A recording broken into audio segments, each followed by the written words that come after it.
Part 87. Kenzo sudah sampai di depan rumah Naira. Rumah dengan cat putih, rumah yang terlihat sangat sederhana. Bagi Tuan Kenzo yang sangat kaya raya, rumah itu terlihat sangat kecil baginya. Kenzo memasuki rumah itu. Rumahnya ternyata tidak dikunci dari dalam. Kenzo mencari keberadaan Naira. Akhirnya Kenzo melihat Naira yang sedang tertidur pulas di sebuah ranjang yang tampak kecil. Kenzo pun mendekat. Di belainya wajah Naira. Kenzo sangat merindukan wajah itu. Wajah yang sering membuatnya tertawa, bahkan marah. "Aku sangat merindukanmu," lirih Kenzo. Kenzo pun mengangkat tubuh Naira dengan sangat hati-hati. Kenzo tidak ingin tidur, Naira sampai terbangun. Karena Kenzo melihat wajah Naira yang terlihat lelah. Sementara dalam tidur Naira bermimpi, sedang terbang di atas langit. Begitu gembiranya Naira melayang ke sana kemari, melihat awan yang sangat putih bersih. Namun tiba-tiba ada buah jatuh dan mengenai kepalanya. Au! Rintih Naira yang seketika itu terbangun dari tidurnya, mengelus-elus kepalanya. Rupanya di alam nyata, kepala Naira terbentur kap mobil Kenzo. Ketika Kenzo berusaha masuk ke dalam mobilnya sambil menggendong Naira. Naira yang sudah bangun mengerjap-ngerjapkan matanya.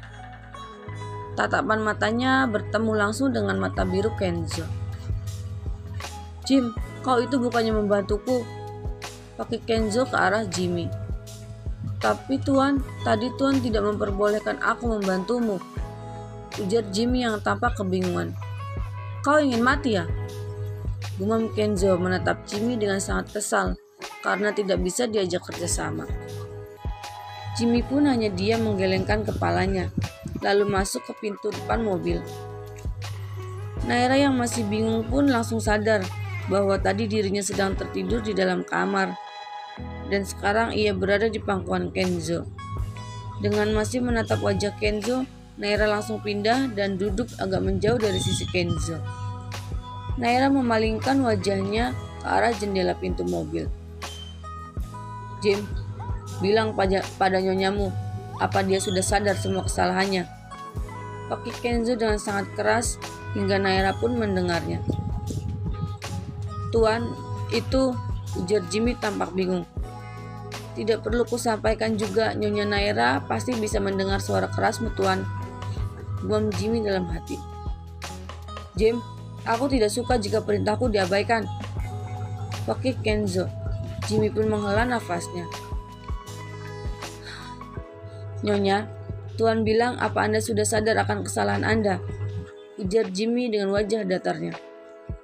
"Shh, dasar beruang kutub, bukannya minta maaf, sudah menamparku malah menyalahkanku," gerutu Naira dalam hati.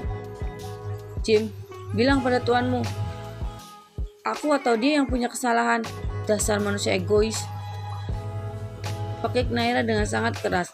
Kenzo yang mendengarnya menahan emosinya.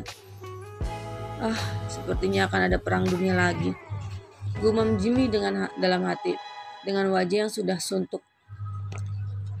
"Tuan, Nyonya bilang..." Belum sempat Jimmy berkata, Tuan Kenzo sudah memotong ucapannya.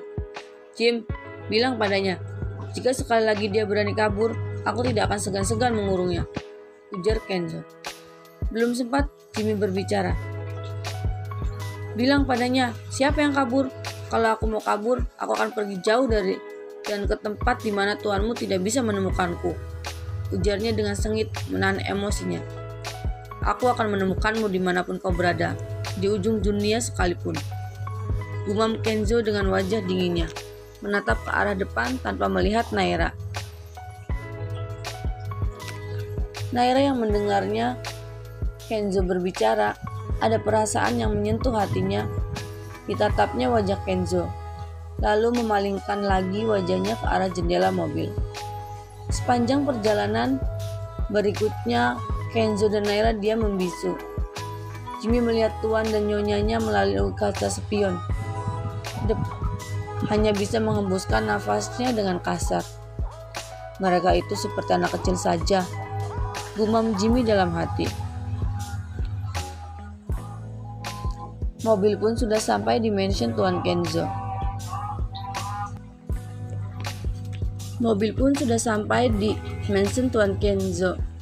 Naira langsung masuk ke dalam rumah tanpa menengok ke arah Kenzo. "Jim, pulanglah," ujar Kenzo berlalu meninggalkan Jimmy. Jimmy pun langsung pergi meninggalkan mansion Tuan Kenzo dengan 1000 pertanyaan di benaknya.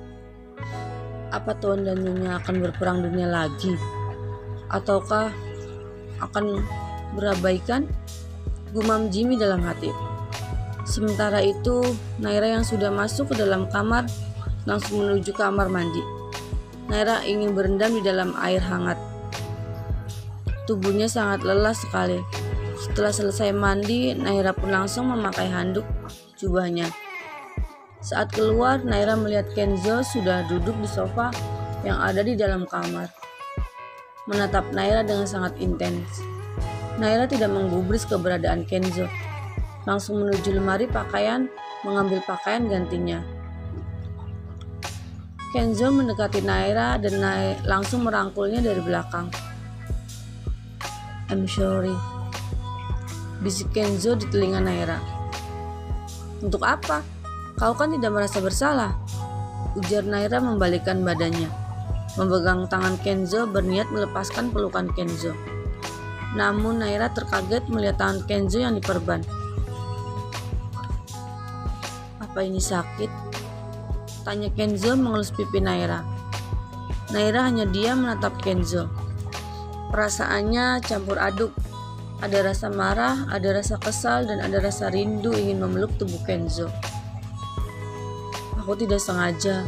Saat mendengar kau berbicara bahwa kau merasa menjadi simpanan, aku sangat marah. Aku tidak mau kau berkata seperti itu lagi," ujar Kenzo memegang wajah Naira. Menundukkan wajahnya, menyatukan kepalanya dan kepala Naira.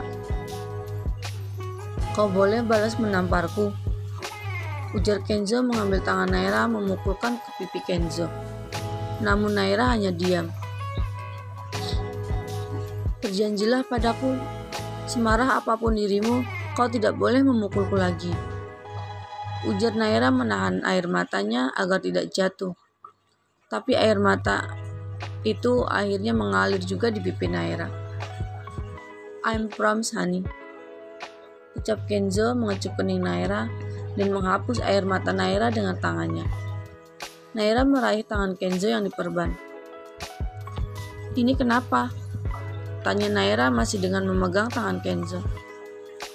"Ini hanyalah sebuah hukuman karena telah melukaimu," ujar Kenzo dengan tersenyum memeluk tubuh Naira. "Sebagai kata maaf, kau boleh meminta apapun padaku. Aku akan mengabulkannya," guam Kenzo. "Aku boleh meminta apapun?" tanya Naira. "Ya, aku janji akan mengabulkannya. Tapi tidak dengan permintaan kau yang pergi dariku," ujar Kenzo mencium bibir Naira dengan lembut. "Oke, ada yang ingin aku pinta darimu. Tapi berjanjilah kau tidak akan marah," ujar Naira. "Ya, aku janji," ujar Kenzo memandang wajah istrinya, menunggu permintaan apa yang ingin diucapkan olehnya. "Aku minta kau memberikan kesempatan pada Alexa untuk meraih cintanya lagi," ujar Naira dengan sangat hati-hati. "What?" pekik Kenzo melepaskan pelukannya. "Kau sudah berjanji padaku untuk mengabulkannya dan tidak marah padaku," ujar Naira dengan wajah memohon. "Naira, apa aku tidak salah dengar?" pekik Kenzo. "Aku mohon Kenzo, hanya 1 bulan. Setelah itu keputusan ada di tanganmu," ujar Naira. "Kau memintaku untuk berselingkuh dengan Alexa," ujar Kenzo dengan wajah tak percaya. "Bukan selingkuh, aku hanya memintamu menerima Alexa untuk memperjuangkan cintanya," ujar Naira. "Aku tidak mau dengar permintaan anehmu itu," ujar Kenzo langsung pergi dari kamarnya. "Kenzo, kau sudah berjanji padaku," pekik Naira. Naira pun menghela nafasnya. Bagaimanapun caranya, aku akan membuat Kenzo menyetujui permintaanku. Aku hanya ingin memberikan Alexa kesempatan, sekaligus memberi kesempatan pada diriku sendiri. Kesempatan untuk lepas dari semua ini. Walaupun nantinya aku akan terluka, tapi lebih baik sekarang sebelum aku mencintaimu lebih dalam. Gumam Naira dalam hati, karena baginya cinta Kenzo seperti tali yang mengikatnya terlalu kencang hingga membuatnya sulit